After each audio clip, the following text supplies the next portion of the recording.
Today we talk about how can you change password uh,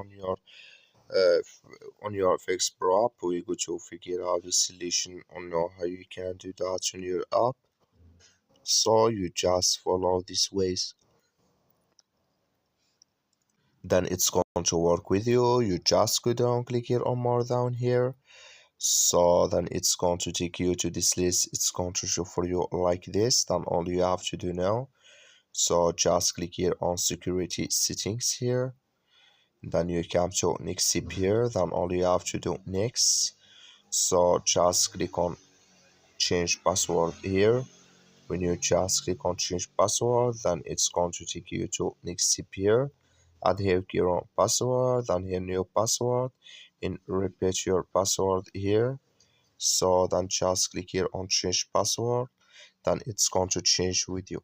That's all you have to do. Thank you for watching. Don't forget to support us by liking, subscribe.